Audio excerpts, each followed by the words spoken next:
So what's life all about then? Well, I don't know.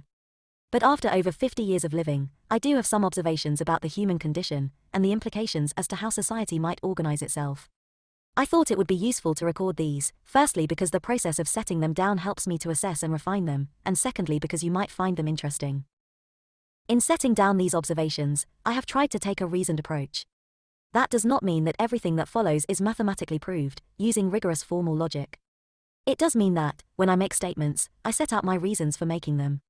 You can then decide whether or not you accept my reasoning. If you do not accept it, well, we will just have to disagree. But at least we will know what we are in disagreement about. These observations are my observations, based on my experience, as viewed from my perspective. They cannot be anything else. How can I view the world from any other perspective but my own?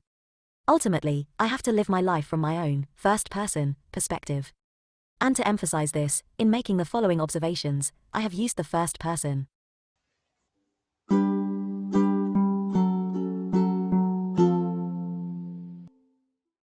Now, any chain of reasoning has to start somewhere. And it makes sense to start from the things of which I can be most certain. So, what am I sure of? Now, answering that question is going to involve some metaphysics. And metaphysics is a labyrinth, built on a quagmire. Many very clever people have spent lifetimes thinking and arguing about metaphysics, going round and round in circles, and then sinking without trace, leaving nothing to show for all that work. Still, I might as well give it a go. As I write this, I am sitting at my desk. At least, I am having the experience of sitting at my desk. Now, I might be in bed, asleep and dreaming that I am sitting at my desk, in which case I am not sitting at my desk at all. And, if I am dreaming, I may in reality be someone or something completely different to the I that I am in my dream. I could be a dreaming amoeba, floating in a vast ocean of nothingness, or not even that, and all my life, and all the world, could be a fleeting delusion. But even if that is the case, I can be certain that I am having the experience of sitting at my desk, writing these words. I can be certain that I am having that experience because I am having it. And I can be certain that I exist, because that experience is happening, so consciousness is happening, and I call that consciousness, me. On the other hand, I can be certain of nothing outside my present experience. I cannot be sure that there really is a desk, external to my consciousness, and that I am sitting at it. I cannot even be sure that I have a body that would be able to sit at that desk, if it did exist. And I cannot be sure that anything exists outside of the present moment. If I remember going for a walk in the woods yesterday, then I can be sure that I am having the experience of remembering something, but not that the experience I remember actually happened, nor even that I existed yesterday. So, there are lots of things I can doubt. But, in practice, I experience myself as an entity that persists from moment to moment, and inhabits a world of objects external to my consciousness. And while I cannot be certain that this is the case, neither can I be certain that it is not. Indeed, one good reason for believing that I do persist over time, and that I do inhabit an external world, is that most of my experiences are entirely consistent with this belief. And suppose that external reality, and time, and all that stuff, is just a dream. Even if that is the case, my experiences are still what they are. You, and the rock I see in your hand, may have no existence outside my consciousness. But when you hit me over the head with the rock, I will experience pain, and that pain will be real. It will hurt. And believing that you and the rock and my head are all illusions won't make that pain go away. So, in practical terms, it doesn't seem to make much difference if the world is an illusion or not. If it is an illusion, it seems to be a very persistent and convincing one. And if my whole life is a dream, well, it's the only life I've got, so I might as well just treat the dream as if it were real, and get on with living it. Where does that leave me? Well, I am certain that I am experiencing what I am experiencing now. I am not certain of anything beyond that. But, for practical purposes, I am going to assume, for now at least, that the world I experience does exist outside my consciousness, and that both it and I have an existence that is extended in time.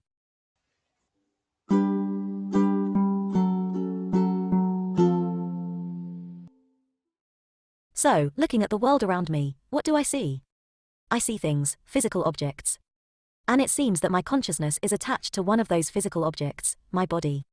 So the world contains both matter and consciousness. This is not the place to dive deeply into the great debate about body and soul, matter and mind.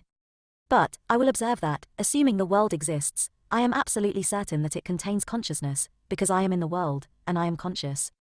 I am not certain that it contains matter, only that it creates in me the experience of matter. So materialistic philosophies, that give matter primacy over mind, are arguing that the certain is based on the uncertain. This seems upside down to me. From my perspective, I inhabit a world that is made of conscious experiences, and consciousness is therefore primary.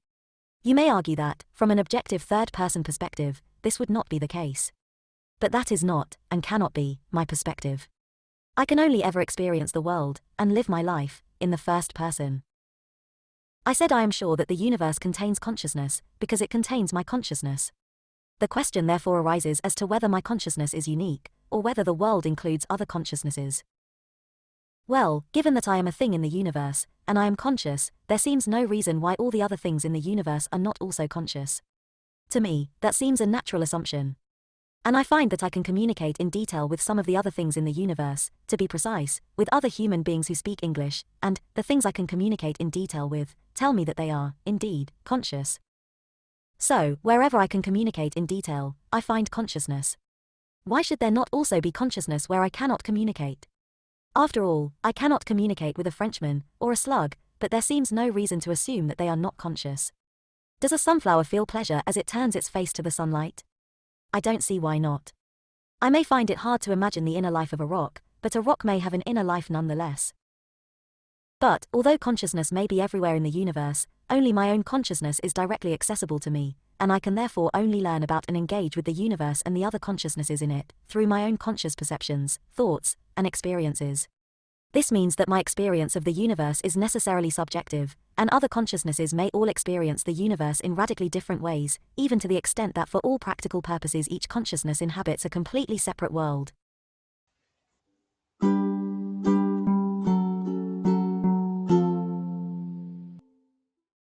Now, where I cannot communicate with another consciousness, I have no way of knowing how it experiences the world, and whether there is any commonality with my experience.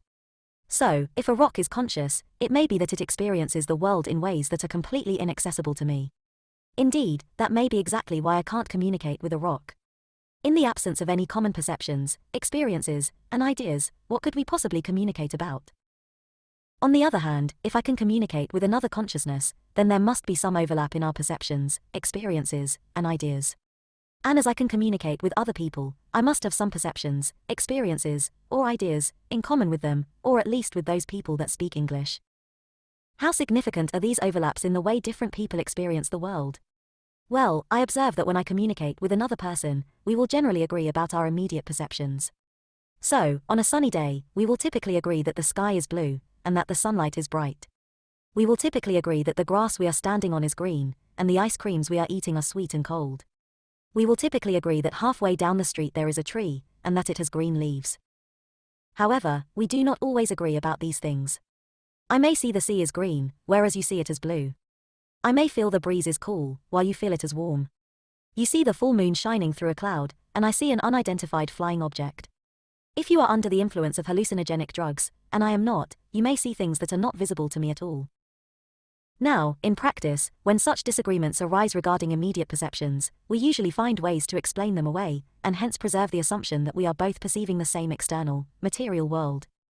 So, it might be said that the fact that I see the sea as green, and you see it as blue, is because color is a continuum, and each of us has drawn the boundary between green and blue at a slightly different place.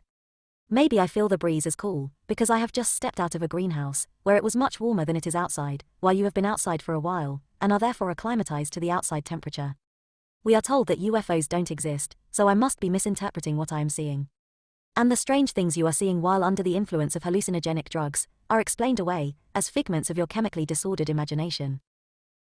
So, with some give and take, we can generally agree that we are both perceiving the same external material world. But, once we get beyond our immediate perceptions, it is clear that there are very significant differences in the way we experience and interact with that world. We all believe different things. We all have different tastes in food, music, humor, and everything else. We all have different physical and mental capabilities. We all have different objectives in life, love, money, power, comfort, a perfect golf swing, or whatever. People are all very different, and so we all act in different ways.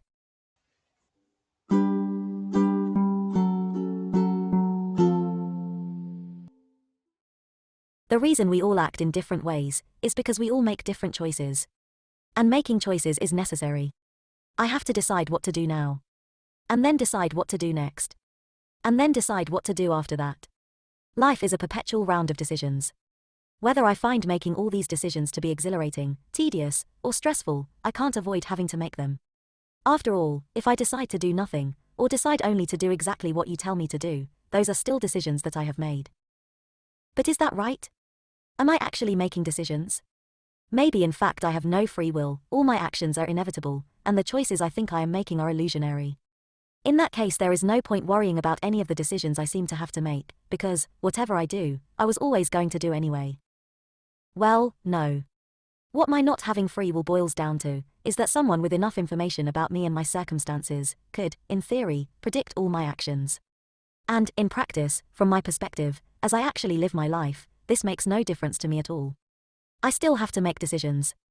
Suppose I go out for lunch, and I am offered a choice between steak, fish, and vegetable lasagna. I choose the steak. You then turn to me and say that you knew I was going to make that choice. Well, maybe you did. But that doesn't change the fact that I made an actual decision to have steak. Maybe from your perspective all my actions are inevitable. But from my perspective they are not. And I have to live my life from my first-person perspective. When I am faced with making a decision, I have to make a decision.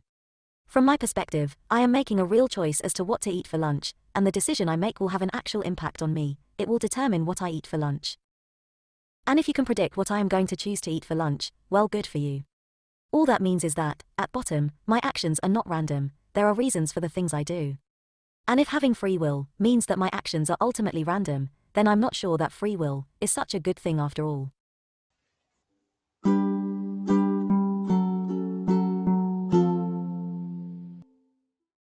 But still, maybe if all my actions are inevitable, that means that I am not responsible for the decisions I make, and so, again, there may be no point worrying about them. If I order the fish, and then remember that I don't like fish, well, that is not because I absent-mindedly made a bad choice, it is the result of inevitable fate. If I break into your house, vandalize it, and steal all your valuables, well, that is not my fault, I had no choice in the matter. It happened because my parents got divorced when I was a child. Well, no. It is my fault. I chose the fish. I chose to break into your house. Whether or not those decisions were inevitable, they were decisions that I made, and, as I made them, I must be responsible for them. Now, this seems pretty cut and dried. But maybe I can still avoid being responsible for at least some of my actions, on the basis that I didn't make a decision to act in that way. So, yes, I did burgle your house. But I didn't think about it. I didn't choose to do it. I just did it. Now, there are several ways in which I might do something without thinking about it. One way in which this might happen is if I am acting out of habit. For example, I have cleaned my teeth every morning for over 40 years, and now I do so habitually, with no conscious thought. But habits don't just spring from nowhere. They have to be formed, by choosing to act in a certain way, repeatedly, over a period of time. I therefore chose my habits, and I am therefore responsible for any actions that I perform out of habit. The second way in which I might act without thinking is if I am acting out of reflex, or instinct, or panic. If I accidentally pick up a burning hot dish, straight out of the oven, with my bare hand, then I may reflexively drop it, spilling its burning hot contents all over the floor, without making a conscious decision to do so. If I am walking down the high street, and a man comes running toward me, screaming, "Allah is great," and waving a machete about, then I may panic, and immediately run away, without even considering any alternatives. But, in both these cases, you might act differently. You might put the hot dish down carefully, so that you get more severely burned, but the contents don't spill all over the floor. Faced with a machete-wielding maniac, you might stand there paralyzed with fear and indecision, or you might try to rugby tackle and then disarm him, or you might put yourself between him and any children that are present, so that they have a better chance of running away, or you might even try to use rational argument to persuade him that he is acting inappropriately, and he should just put down the machete and go home. The key point is that even when acting out of reflex, instinct, or panic, my actions are personal to me.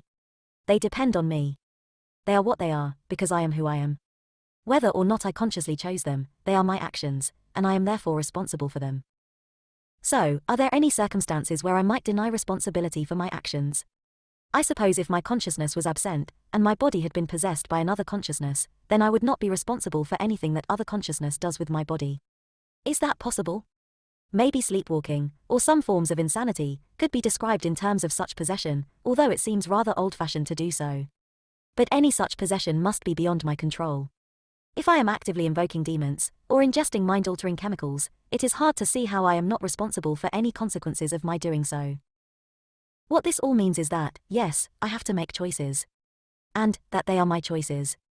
And that if I choose to act irresponsibly, I am still responsible for that choice. And that if I habituate myself to act in certain ways, then I am responsible for those habits. And if I act out of instinct, well, that instinctive choice was still mine, and I am therefore still responsible for it.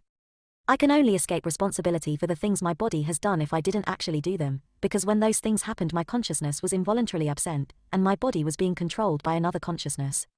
And I do not expect that to happen very often, if at all.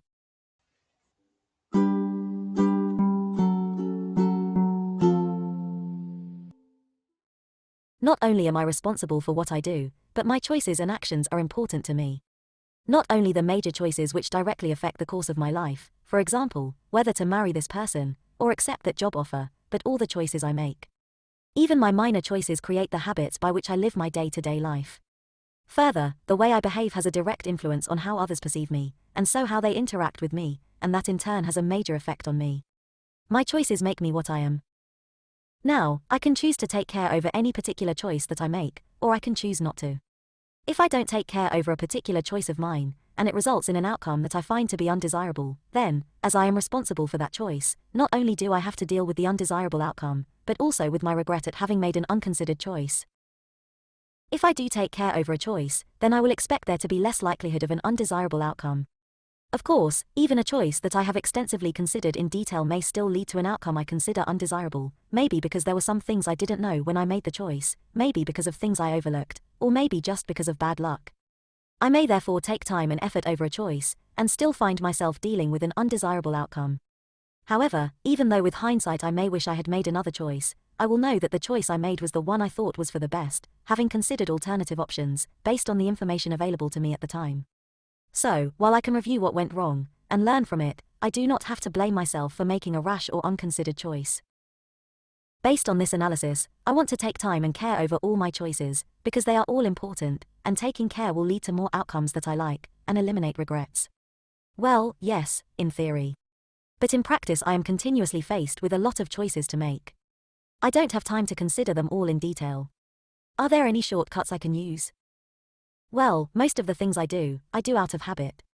So one shortcut might be to cultivate habits that will lead me to automatically make choices with outcomes I prefer, and to try to break habits that lead to outcomes I dislike. Training myself in this way does seem to be worthwhile. It will probably result in my making decisions I prefer with less effort in future. But it requires me to identify which habits I wish to cultivate, and which I wish to eradicate, and then actively modify my behavior accordingly to embed the new habits, none of which is straightforward, and all of which will take time.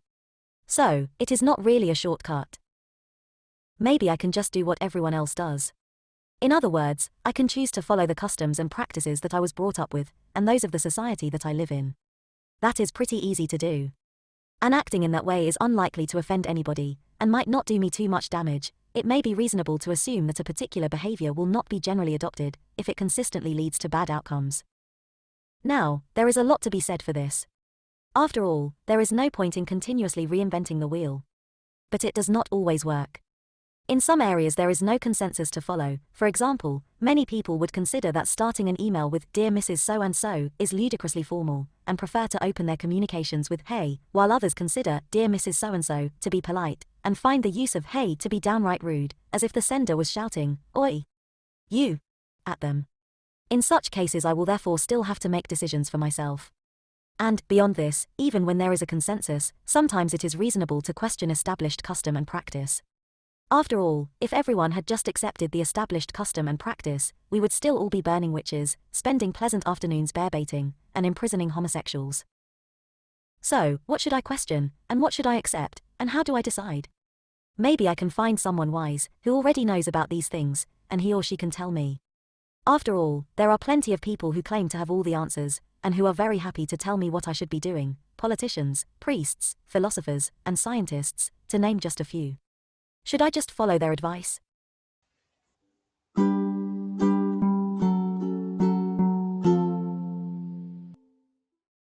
Well, politicians are notorious for spending all of their time arguing with each other. So, which politician's opinions should I choose to follow? Presumably the one who is talking the most sense. Now, many might question whether it is actually possible to find a politician who talks sense even some of the time. But, assuming such a creature exists, To pick them out of the crowd, I am going to need to form a view on what constitutes sensible political opinions. At which point I have done all the hard thinking for myself.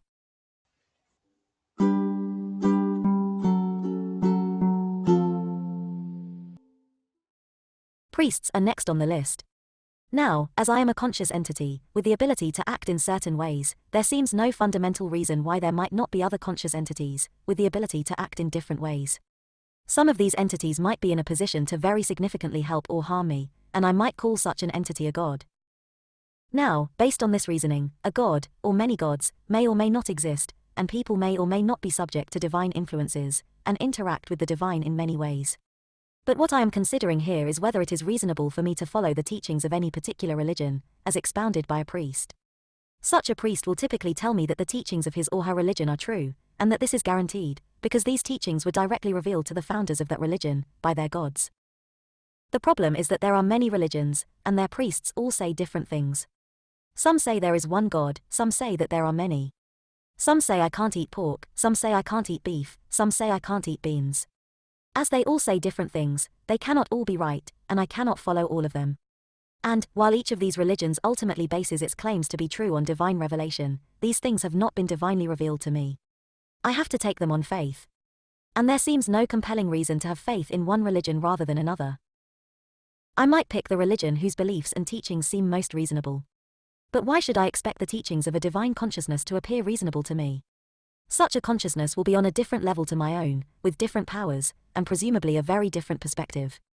I should probably expect its teachings to appear to be anything but reasonable. So, all in all, deferring all my decisions to a priest seems like a bit of a punt. So much for the priests. I do not discount the divine. But I do discount authoritative religion.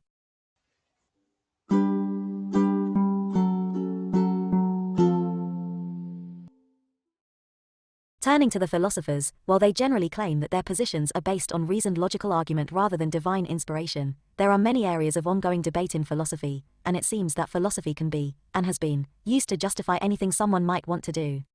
Thus, I have the same problem of choosing between a multiplicity of options as I faced with politicians and priests. But at least politicians and priests are usually clear as to how they expect me to act. With philosophers I have an additional problem, in that their proposals often provide me with nothing useful, or are so abstract as to be wildly impracticable. Just for fun, I will examine a couple of ethical systems that philosophers have proposed I should use to guide my decisions. The first of these is hedonism. This says that the goal of human existence is pleasure, so I should do whatever pleases me most. Well, if I have various choices open to me, surely I will always choose the one that pleases me most. For example, if I choose to volunteer in a homeless shelter, rather than go to the pub, that is because I think that the satisfaction and sense of achievement I get out of volunteering in the homeless shelter will ultimately please me more than a few pints and a kebab on the way home. And this illustrates the complete banality of hedonism as a guide to living. It tells me to choose to do what I would choose to do anyway. The second is utilitarianism. This tells me to choose the course of action that will maximize human happiness. Now, for a start, I am not sure that maximizing human happiness should be the goal of my life. Imagine that there are 20 different people, with 20 different serious diseases, that could each be cured, by transplanting a different organ. It seems that utilitarianism requires that I should kill a healthy person, and use their organs to cure these 20 people. To see this, consider that, while the person who I killed might be pretty unhappy about it, the 20 people whose lives have been extended would probably be delighted, and the overall sum of human happiness would therefore be increased. And so, murder is justified, by a process of bizarre ethical calculus. In any case, even if I decide that maximizing human happiness is a reasonable objective, then to put it into practice, in any given situation I would first have to assess how each particular choice available to me would affect all my fellow humans, including those yet to be born, then put a value on the resulting happiness that each of them experiences, then total this up for each option available to me, and then choose the option that gives the largest answer. In practice, I can't do any of those things, so, as a practical guide to living, utilitarianism is useless. To conclude on philosophy, using philosophy to guide my life presents me with the challenge of finding a philosophy that is coherent, has meaningful content, and can practically be applied. That is a big ask.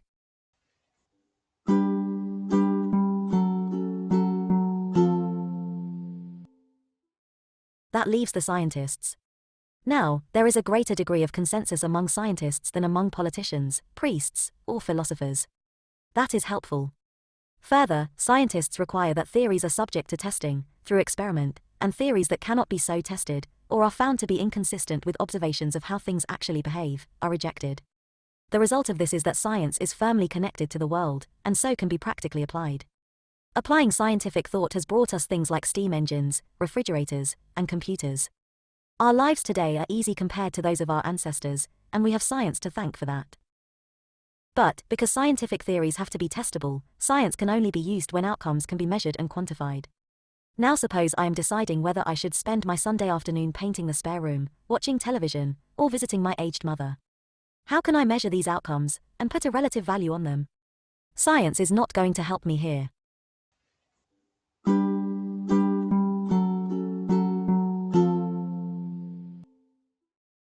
So, to conclude, habit and convention are helpful in making choices, but I do not want to follow them blindly. Politics, religion, and philosophy may also provide guidance, but if I want to be confident in their teachings, I am going to have to spend time studying them and assessing their claims. Science can provide me with lots of useful information to inform my choices, but in most cases will not make those choices for me. It seems that I am going to have to do some thinking for myself. So, let's do some thinking. How do I actually make decisions? Well, I identify a range of options, and then select the option I prefer. If I am not making a considered decision, I may only identify one option, and thus do the first thing that comes into my head. If I am being more painstaking in my decision-making, I may spend a considerable time identifying possible courses of action, and weighing up the pros and cons of each, before selecting the one I prefer. And the option I prefer will precisely be the one that I most want to do. Okay. So, as a matter of fact, I always do what I most want to do. You may tell me that I should do this or that, because it is morally right, or it is my civic duty, or it is good for me, but unless you bring me to actually want to do what you are proposing, rather than any of the alternatives that are open to me, you will be wasting your time. Now there are several ways that you could persuade me to act in the manner that you prefer. On the positive side, you could for example explain the benefits of what you are proposing. On the negative side, you could for example threaten me with hellfire, or imprisonment, unless I do what you say. But, in either case, you have to give me reasons to want to do what you want me to do.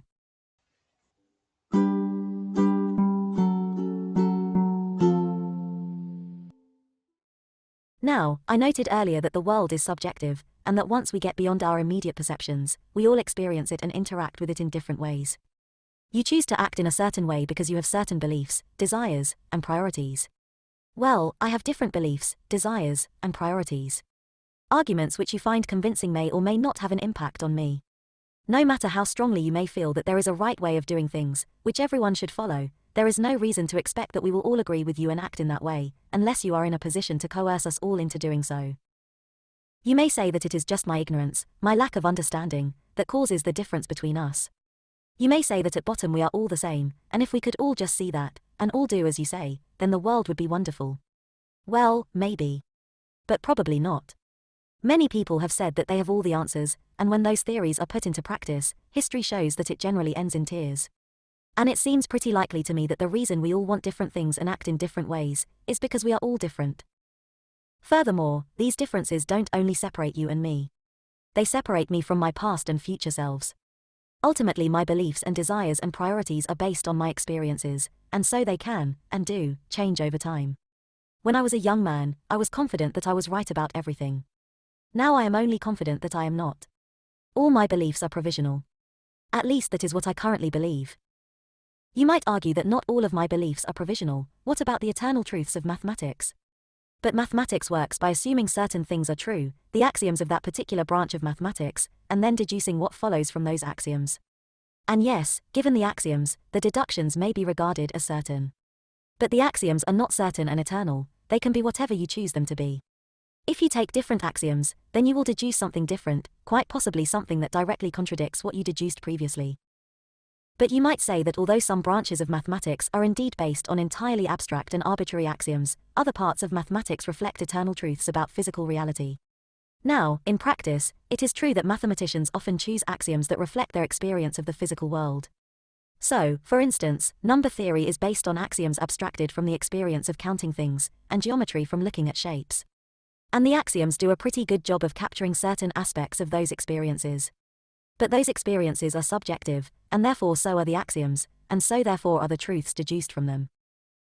Ultimately then, the axioms of mathematics are no more certain and eternal than the rules of chess. Given the rules of chess, I can say that a bishop standing on a black square will never be able to move onto a white square.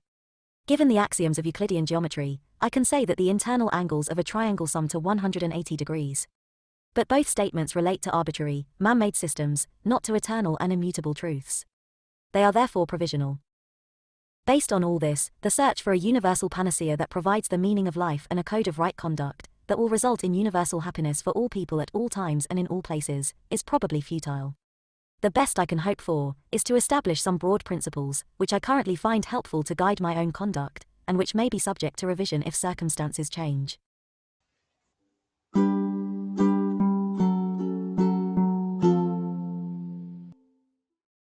Now assume I am faced with a choice, and have identified a range of options to consider. If I add an additional option to that range, there is a possibility that I might prefer that new option to any of the options that I had previously identified. If this is the case, I will select that new option. The outcome will be that I make a decision that I prefer to the decision that I would have made if I had not considered that additional option. This implies that I want to have as many options as possible to pick from, that I will always prefer to have more choice. Are there any circumstances where having more choice is detrimental? Well, choosing from a long list of choices can be time-consuming, and this can be annoying. But, if I want to make a decision quickly, and I don't really care about the outcome, I can always do that by ignoring most of the options. If I am choosing between 100 different varieties of jam at a supermarket, and I don't care which jam I get, then I can just pick the one that is nearest to me, or cheapest, or the one that I bought last time. But, if I am picky about my jam, then having the choice between 100 different varieties of jam enables me to compare fruit content, and chunkiness, and flavor, and whatever else I am interested in, and so select the jam of my heart's desire. So in this example, even if I ignore most of them, having more options to potentially choose from is preferable, because it gives me the option to be picky should I desire to be so. Sometimes I do care about a decision, but having more choice is frustrating, because I do not know enough about each of the options to decide which I prefer. If I am going into hospital for an operation, and I am asked to choose which hospital to go to, I may feel this is an important choice, but that I do not know enough about hospitals to make a fully informed decision. But this frustration does not arise because I have a choice. It arises because my doctor, who is much better informed regarding hospitals than I am, will not advise me on which hospital might be best, because he is afraid of getting sued if my operation goes horribly wrong. So, in all circumstances, I want to have as wide a range as possible of options to choose from, even if I choose not to consider all of them. In many cases, decisions I make now may affect the range of options that I have in future. If I act in ways that limit my future choices, that is a high price to pay, and I want to take that price fully into account when making decisions.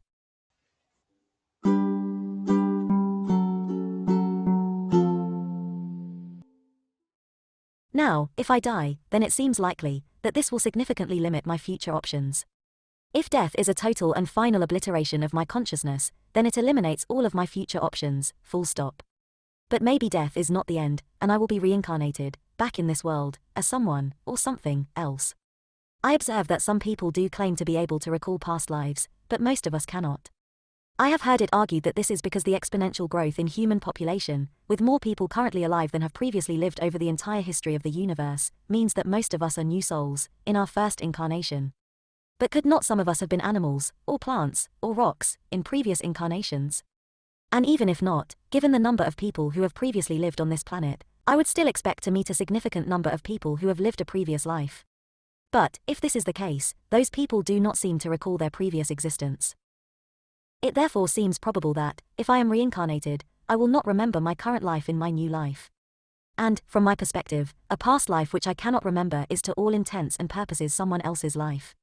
It makes no practical difference to me whether my traits and peculiarities are the result of genetic inheritance, or of actions in a previous existence which I cannot recall.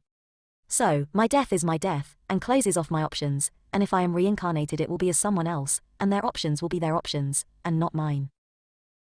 Thus, both under the scenario when death is simply the end, and the scenario where death is followed by reincarnation, it seems most likely that death will eliminate all my future options. Thus, under these scenarios, all other things being equal, I prefer not to die. But maybe death is the gateway to another world, and I will have future options, in that world. There is no consensus about what I might experience in this other world, if it exists. The possibilities that have been proposed include eternal bliss in heaven, eternal torment in hell, or an eternal half-life in Hades, subsisting as a mere shadow of my former self. Looking at the range of options, if there is an afterlife, then there seems to be a pretty big risk that it will not be preferable to life here.